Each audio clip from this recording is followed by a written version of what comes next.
હે આજ આનંદા નંદ તને ઘેર માનુનિયો માલે મંગલ ગાય. હે આજ આનંદા નંદ તને ઘેર માનુનિયો માલે મંગલ ગાય. માનુનિયો માલે મંગલ ગાય.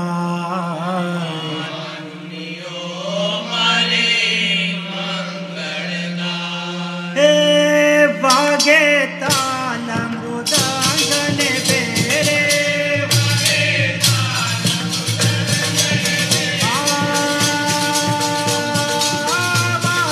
તાલ મૃદંગને બેરે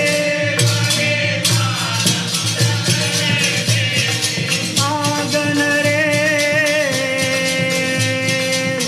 આગન મોદી ચોક પુરાય. આજ આનંદા નંદ તને ઘેર માનુનિયો માલે મંગલ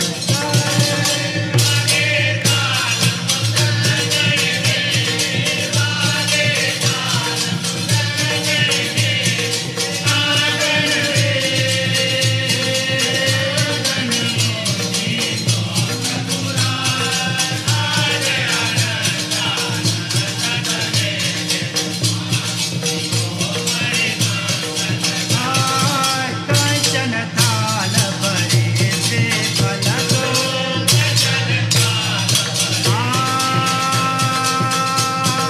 કંચન થાલ ભરે છે ફલકો. વાવે કાબિજનીના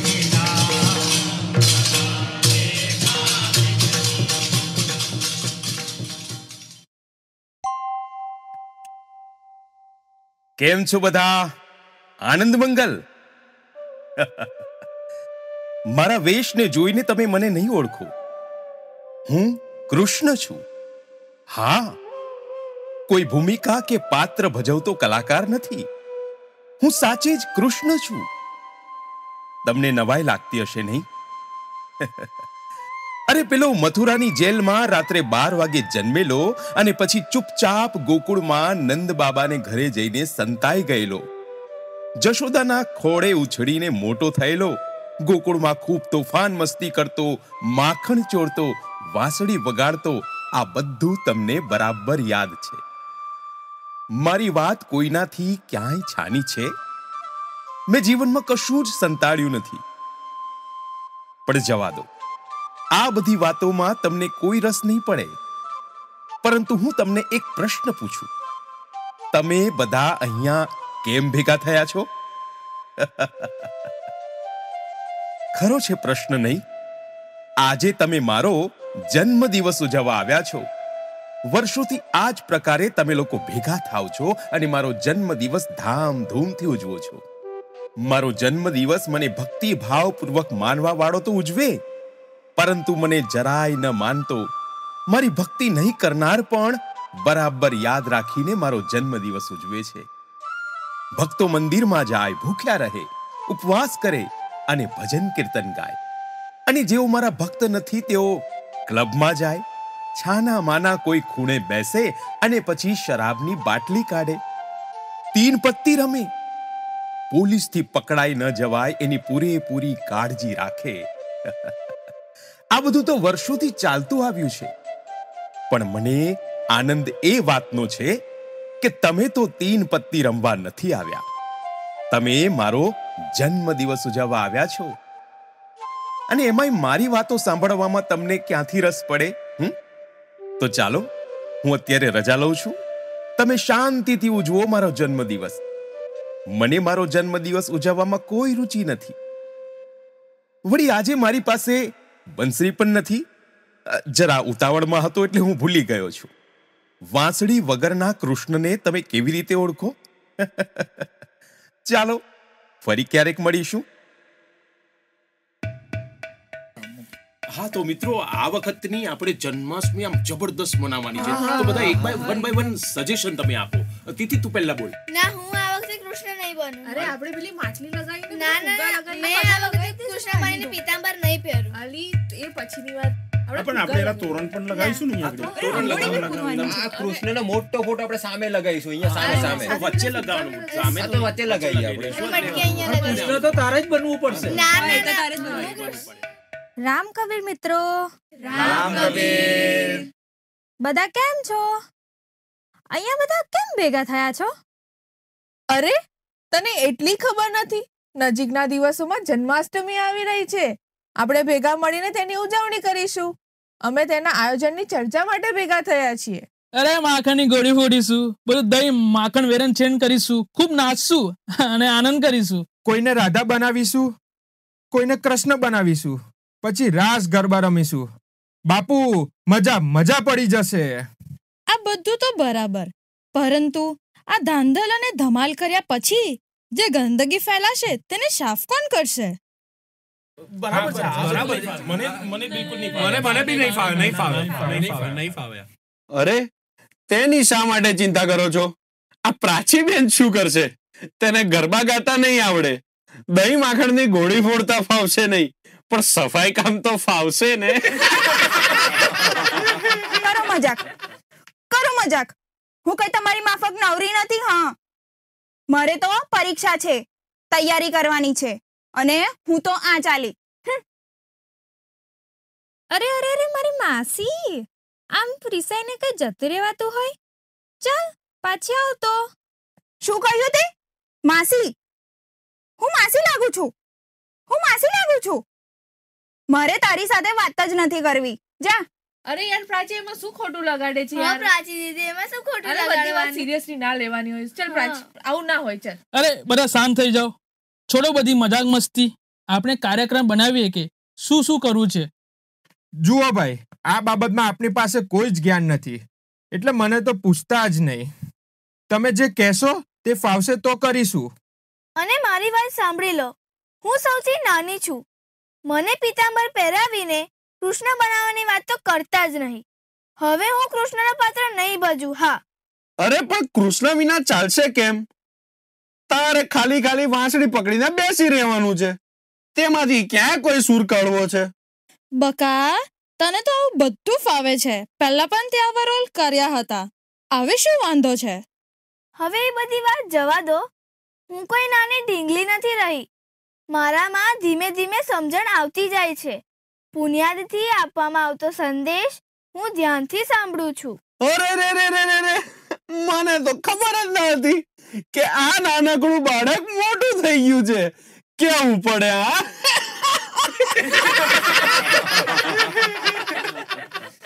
પ્લીઝ ગાઈઝ, આપણે થોડા સિરિયસ થઈશું. કૃષ્ણ જન્મ દિવસ ઉજવવા માટે આપણે ભેગા થયા છે, તો આપણે સમાજને આ દિવસે કયો સારો સંદેશ આપી શકીએ તે ઉપર વિચાર કરીએ.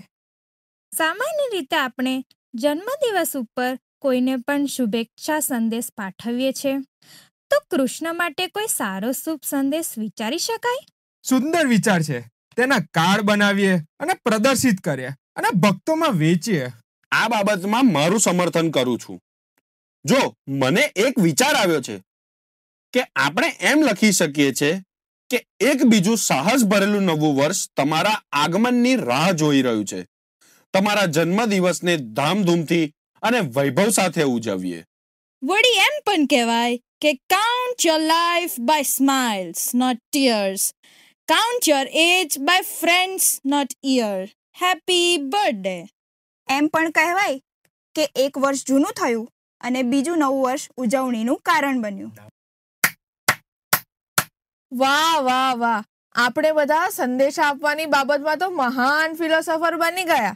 પરંતુ મિત્રો, આપણે શુભેચ્છા મનુષ્યને આપવાની છે કે ભગવાનને?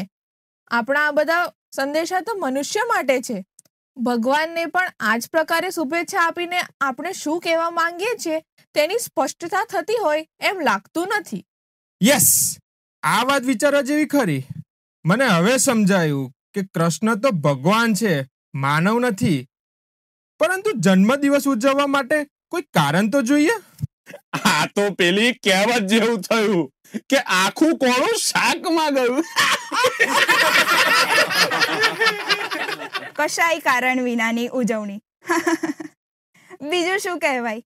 ઈશ્વરની બાબતમાં માનવ ક્યારેય કારણો શોધવા ગયો જ નથી. કારણ વિનાનું જ બધું માની લેવાનું.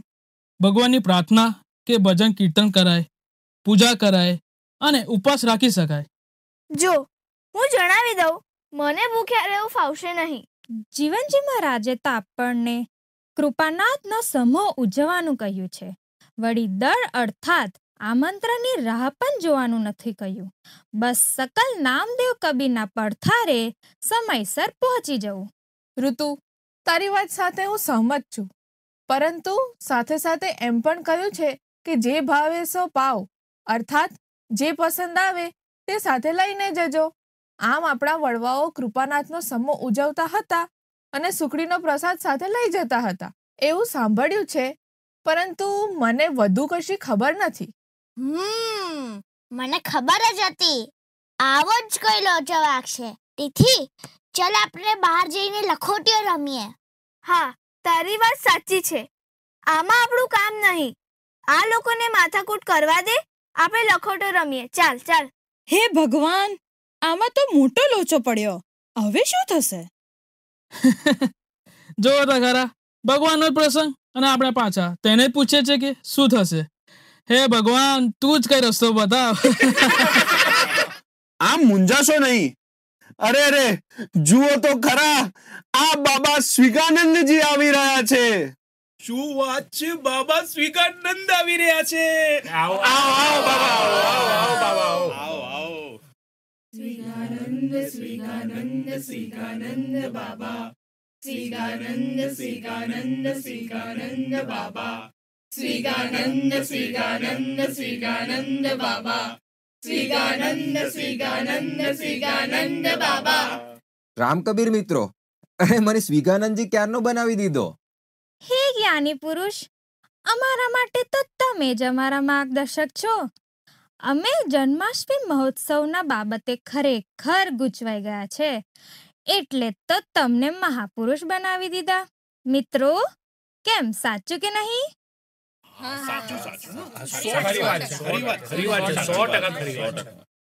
સ્વિગલભાઈ, ખરું કહું તો ખોટું ના લગાડશો હા. પરંતુ આપણા ગ્રુપમાં સાચું સત્ય કોઈ જાણતું હોય તો એક તમે જ છો. એટલે તો અમે તમને મજાકમાં સ્વિગાનંદજી મહારાજ કહીએ છીએ. મિત્રો, હું કોઈ જ્ઞાની હોવાનો દાવો નથી કરતો, પરંતુ સાચી વાત કહું તો મારું વાંચન બધા કરતા વધુ છે. આજ દિવસ સુધીમાં 1500 થી વધુ બુક્સ મેં વાંચી છે. એટલે કે મારી પાસે તમારા કરતા થોડી વધારે સારી ઇન્ફોર્મેશન છે એવું કહી શકાય.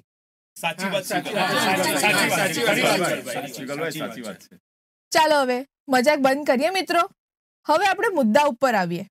સ્વિગલભાઈ, અમે ક્યારના અંદર ચર્ચા કરીએ છીએ કે ટૂંક સમયમાં આવનારી જન્માષ્ટમીનો મહોત્સવ આપણે કેવી રીતના ઉજવીએ. અમે ખૂબ જ મથામણ કરી, પણ મંજિલ સુધી પહોંચી શક્યા નહીં. તો એમ કહો ને કે તમે લોકો કૃપાનાથનો સમૂહ ઉજવવા ભેગા થયા છો અને કાર્યક્રમની રૂપરેખા બનતી નથી. વાત એમ જ છે ને? આ જ વાતમાં અમે ખરેખર ગૂંચવાયા છીએ.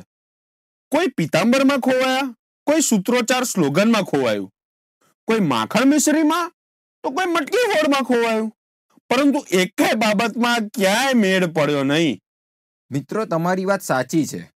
કૃષ્ણ ભક્તો આવા જ બાહ્યાચારમાં, ક્રિયાકલાપો, કથાઓમાં ભૂલા પડીને ભગવાન ઈશ્વરને સર્વ દુઃખોનો ઉદ્ધારક બનાવીને, પોતાની વ્યથા અજંપો વ્યક્ત કરીને, તેનો ઉત્સવ મનાવીને પોતાના આત્મકલ્યાણની ખોટી વાતમાં ભરવાઈ પડે છે અને જીવનભર ભગવાનની રાહ જોતો રહે છે કે તે પ્રગટ થઈને દર્શન આપશે, વરદાન માંગવાનું કહેશે. અંતે મનમાં નિરાશા સિવાય કાંઈ જ પામતો નથી. મન નિરાશ છે, ચિત્તમાં અશાંતિ છે અને વૃત્તિમાં અસંતોષ. અને આ બધું કદાચ સમજાય તો પણ કહે કોને? કોની સામે આપણી વ્યથા વ્યક્ત કરીએ? ગુરુઓ સામે, કથાકારો સામે, કર્મકાંડી પુરોહિતો સામે, કે પછી બુવા બળિયા કરવાવાળા સામે? પરમ તત્વ બધાને પામવું છે, જોઈએ છે, પણ સત્ય એ છે કે મોટા ભાગના લોકોને ખબર જ નથી તે ક્યાં મળે. મોટા ભાગના ધર્મગુરુઓ સામાન્ય માણસની માફક જીવનમાં ભૂલા પડેલા યાત્રીથી વિશેષ કશું જ નથી.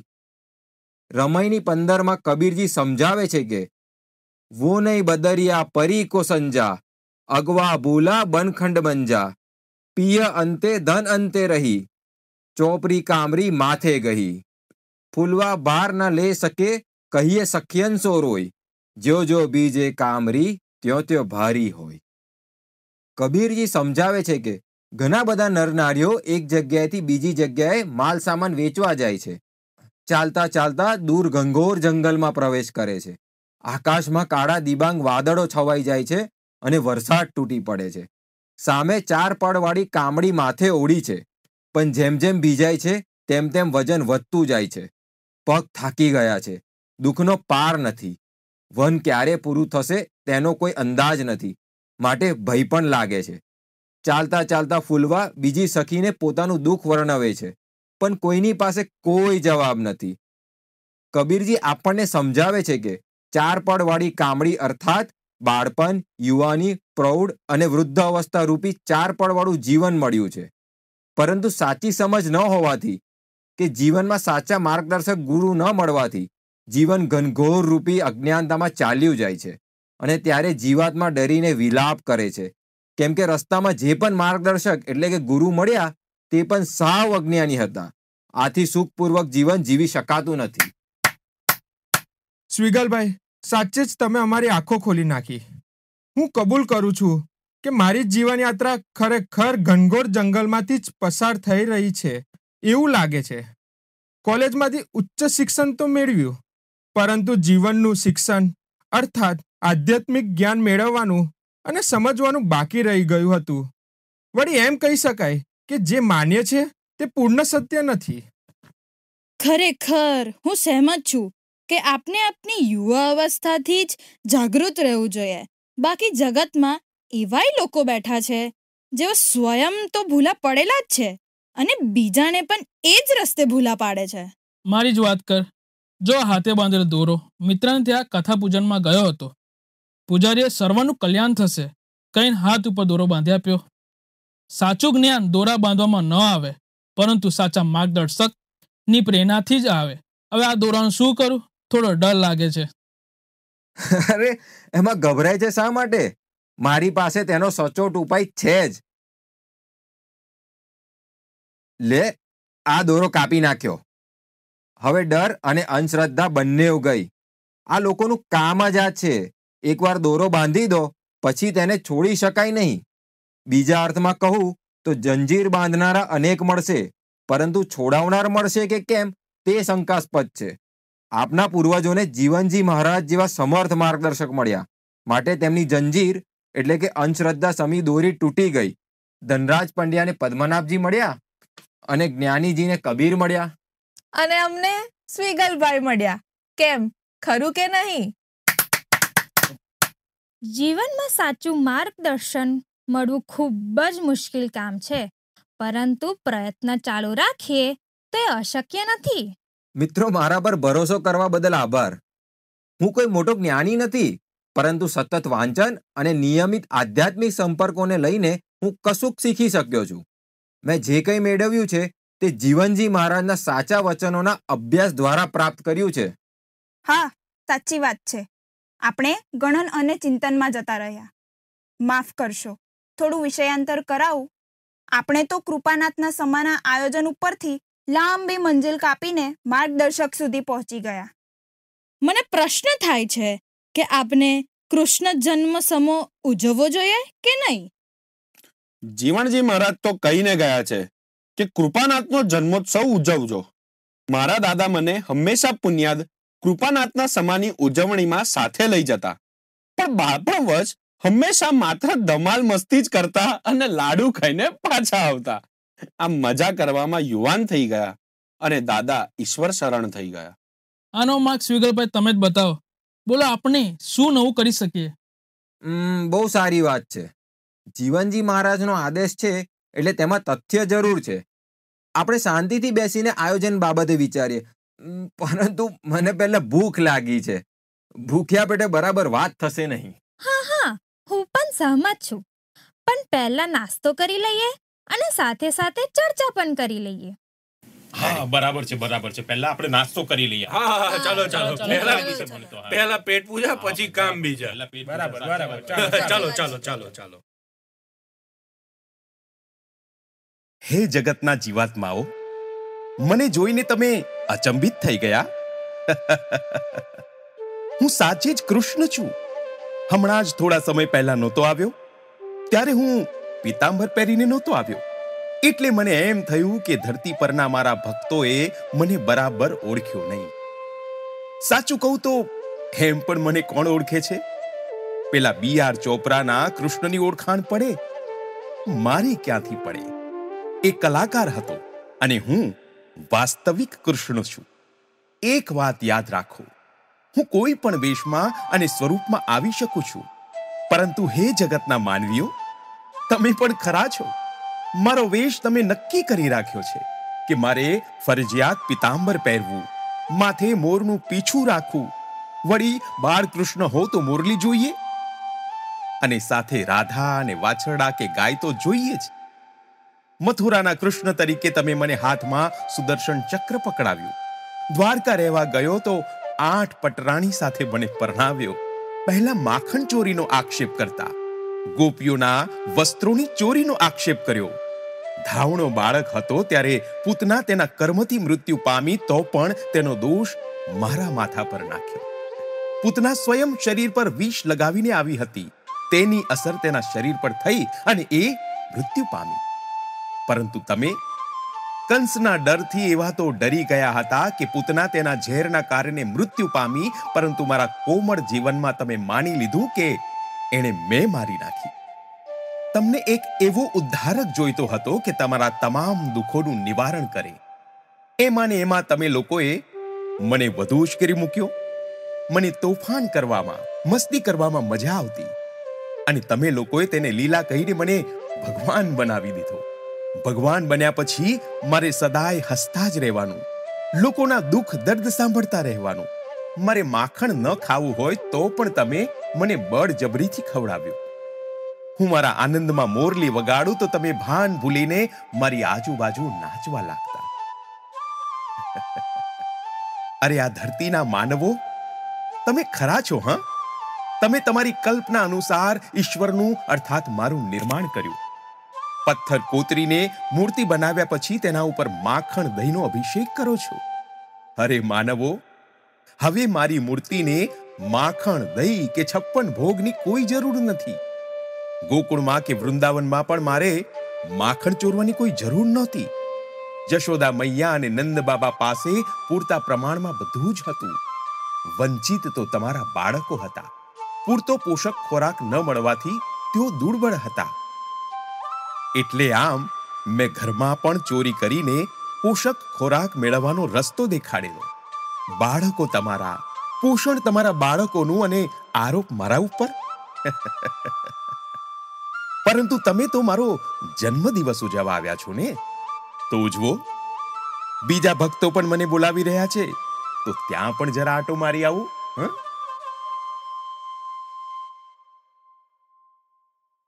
હાશ, હવે નિરાંત થઈ.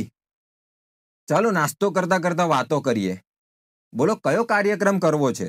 અમે તો કૃષ્ણ જન્મ સમો કેવી રીતના ઉજવવો એની મૂંઝવણમાં છીએ. અરે, મારી દીદી તો મને પીતાંબર પહેરાવીને હાથમાં વાંસી લઈને પૂતળું બનાવવા માંગતી હતી. એટલે મેં તો ચોખ્ખી ના પાડી દીધી કે હું કોઈ શોપીસ નથી, હું કૃષ્ણ નહીં બનું. એટલે અમે તો લખોટીઓ રમીને આનંદ મનાયો. કેમ, મજા આવી ને? બહુ સરસ, બંનેવને ધન્યવાદ. હવે મુદ્દાની વાત કરીએ. કૃષ્ણની કથા તો જાણીતી છે. સેંકડો વર્ષોથી આપણે કનૈયાલાલ કી જય બોલાવીને આકાશ ગાજી ઉઠે એવા નારા લગાવતા રહ્યા, પરંતુ પામ્યા શું? કૃષ્ણ તો મંદિરોમાં, મૂર્તિઓમાં, ઘરોમાં, ભગવાનના કબાટમાં કે પછી દિવાલ ઉપર ફોટાઓમાં જ બિરાજમાન રહી ગયો. અને ત્યાં આપણે દીવાઓ કરતા રહ્યા, અગરબત્તીનો ધૂપ કરીને તેને પૂજતા રહ્યા, આપણા દુઃખ દર્દની વાર્તા સંભળાવતા રહ્યા. વળી ઉચ્ચ શિક્ષણ પામેલ માનવ પણ એ ન સમજી શક્યો કે મૂર્તિ કે ફોટોમાંના ઈશ્વર પાસે આપની ફરિયાદો સાંભળવા માટે કાનરૂપી ઇન્દ્રિય નથી.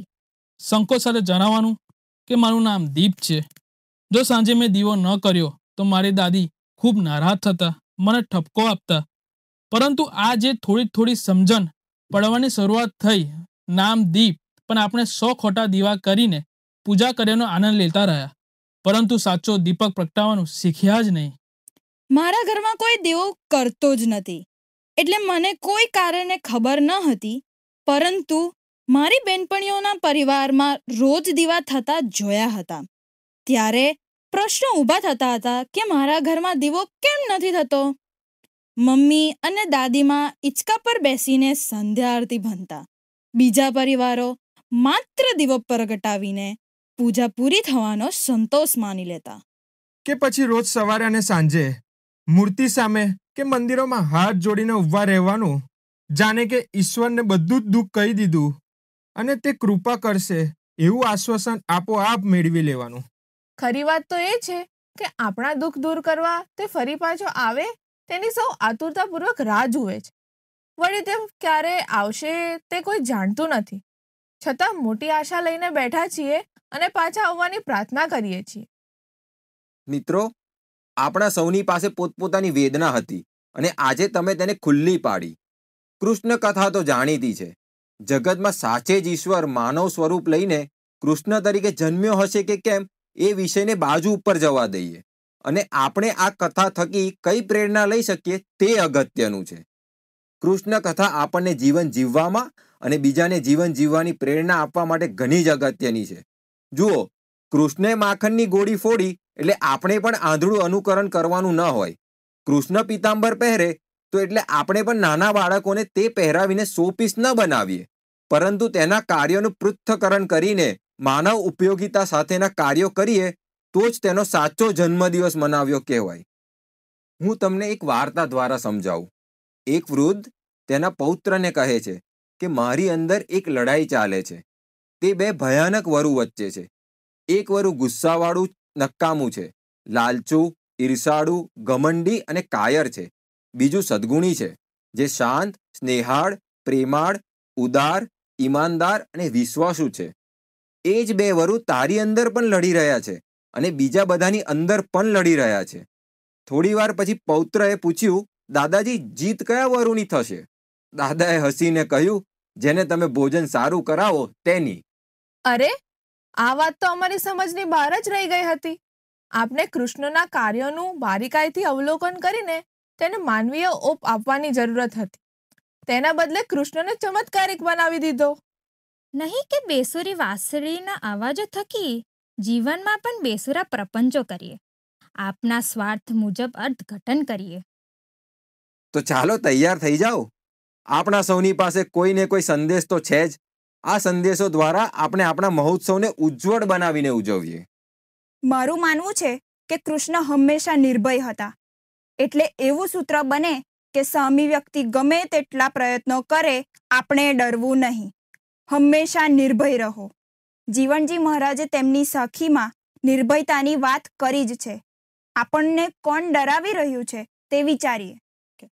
જીવનમાં વિષાદ એટલે નિરાશા આવે તો તે ઘટના માનીને તેને સમાધાન શોધવું. જીવનમાં પરિવર્તન અને અસ્થાયીતાનો સ્વીકાર કરવો. જીવન હંમેશા બદલાતું રહે છે, તે હંમેશા સમાન રહેશે એવું માનવું નહીં. કૃષ્ણ એવું પણ સમજાવે છે કે ક્રોધમાંથી બ્રહ્મ ઉત્પન્ન થાય છે, બ્રહ્મમાંથી મૂંઝવણભરી સ્મૃતિ, મૂંઝવણભરી સ્મૃતિથી કારણનો વિનાશ, કારણ કે વિનાશથી માણસ આખરે નાશ પામે છે. બીજાના જીવનનું અનુકરણ કરીને પૂર્ણતાના દંભ સાથે જીવવા કરતા પોતાના ભાગ્યને અપૂર્ણતાના સ્વીકાર સાથે જીવવું વધુ યોગ્ય છે. મને ક્યાંક વાંચેલું યાદ આવે છે કે ધારો કે એક વિમાનમાં મુસાફરો ફસાઈ જાય. વિમાન નીચે તૂટી પડવાની તૈયારીમાં હોય તો શું થાય? 1. યાત્રીઓ એકબીજાને જોઈને મદદ માટે વિચારે, બહાર નીકળવામાં મદદ કરે. જેને મદદની જરૂર હોય તેને પોતાનો જીવ જોખમમાં મૂકી મદદ કરે. જવાબ 2. સૌ દોડાદોડી કરે, ધક્કા મુક્કી કરે, વૃદ્ધો બાળકોને કચડી નાખે. 97% લોકોનો જવાબ 2 હશે. પરંતુ માનવ ઇતિહાસ હંમેશા પહેલા જવાબ સાથે રહ્યો છે. કૃષ્ણ તેનું શ્રેષ્ઠ ઉદાહરણ છે. આપણે સૌ કૃષ્ણ પાસેથી પ્રેરણા લઈને આગળ વધીએ. વાહ વાહ વાહ! આ બધા સૂત્રો ક્યાંથી આવ્યા? મેં તમને કશું જ શીખવ્યું નથી, પરંતુ થોડું ઘણું વાંચન અને કૃષ્ણનું જીવન તમને સુંદર જીવન જીવતા શીખવાડે એ ચોક્કસ બાબત છે. આ જે સ્લોગનો આપણે બનાવ્યા તે આપણે પ્રથમ જાણીને સમજીએ, પછી બીજાને સમજવામાં મદદ કરીએ તો એક ઉત્તમ માનવ અને શ્રેષ્ઠ સમાજ ઊભો કરવો અસંભવ નથી. કૃષ્ણે વૃંદાવનમાં આ જ કાર્ય કર્યું હતું. તે કોઈનાથી ડરતો નહીં, ગમે તેવી પરિસ્થિતિને સમજીને યોગ્ય નિર્ણય લેતો. માખણની ગોળી તોફાન માટે કદી તેને ફોડી નથી. પોતાના મિત્રો અને સાથીદારો કુપોષિત હતા, મા બાપ કંસથી ભયભીત હતા, માટે જ જે કંઈ ગૌધન રૂપી અમૃત હતું તે મથુરા પહોંચાડવું પડતું. આથી બાળકો ભૂખ્યા રહેતા, માટે કૃષ્ણએ ઘરમાં જ લૂંટવાનો માર્ગ બતાવ્યો. ભક્તિના આંધળા અનુકરણને કારણે આપણે માખણ ખાતા નથી, પરંતુ ઢોળી નાખીને બરબાદ કરીએ છીએ. આ કૃષ્ણનો સંદેશ નથી. માટે મિત્રો, આપણે સાચા કૃષ્ણનો સંદેશ લઈને સમાજ વચ્ચે જઈએ, તેમને સમજાવીએ કે સાચી કૃષ્ણ ભક્તિ કઈ રીતે થાય. આપણે દહીંની મટકી નહીં ફોડીએ, પરંતુ દધી બનાવીને સ્વયં પીશું અને બાળકોને પણ પીવડાવીશું. ગરીબ પરિવારોમાં જઈને દધી વેચીશું અને પીવડાવશું. સૌને નિર્ભયતાના પાઠ બનાવીને એક મજબૂત સમાજનું નિર્માણ કરીએ. જો દધી જ બનાવવાની હોય ને તો પહેલા મને જ આપજો. એમાં હું કઈ મદદ કરી શકું તો મને કહેજો. દધી બનાવવાનો મને આનંદ થશે. બોલો, બીજું કંઈ કરવાનું છે? હોય તો અમે તૈયાર જ છીએ. કૃષ્ણની એક સુંદર વાત યાદ રાખીએ. જે વ્યક્તિગત ઈચ્છાઓના અવિરત પ્રવાહથી પ્રભાવિત થતો નથી તે જ પરમ શાંતિને પ્રાપ્ત કરે છે. આપણે હાલમાં નાના કાર્યો થકી નવચેતના જગાડવાનું કાર્ય કરીએ. કૃષ્ણ તો આપણી વચ્ચે આજે પણ હયાત છે. તે પ્રત્યક્ષ પ્રગટ થતો નથી, પરંતુ તે તેના જીવન થકી આપણને સતત માર્ગદર્શન આપતો રહે છે. આપણે સંતોના કીર્તનો ગાઈશું અને આનંદ કરીશું. કૃષ્ણ વ્રજમાં નાચ્યો હતો એમ આપણે પણ નાચીશું અને પરમને પામવા માટે મંથન કરીને સાચું અમૃત અર્થાત જ્ઞાનરૂપી માખણ પ્રાપ્ત કરીશું. યાદ રાખો, જીવનમાં બધું જ 100% પ્રાપ્ત થાય એ જરૂરી નથી. જે કંઈ મળ્યું છે તેનો આનંદ પ્રાપ્ત કરીએ. સાધન વડે જ સમૃદ્ધિ મળે અને તે જ આનંદ આપે તે વાત સત્ય નથી, પરંતુ સાધનનો અભાવ ના હોવો જોઈએ. સાચી શાંતિ સાધનમાં નહીં પણ સાધ્યમાં છે. સાચા સંતજનનું આ જ લક્ષણ છે અને આ જ આનંદ ઓચ્છવ છે. કાર્યમાં સમૃદ્ધિ લાવીને જીવનમાં અભય તૃપ્તિ પ્રાપ્ત થાય એ જ સાચા કૃપાનાથનું દર્શન છે, જે આપ સૌને પ્રાપ્ત થાય. તો ચાલો સૌ સમૂહ ઉજવવાની તૈયારી કરીએ.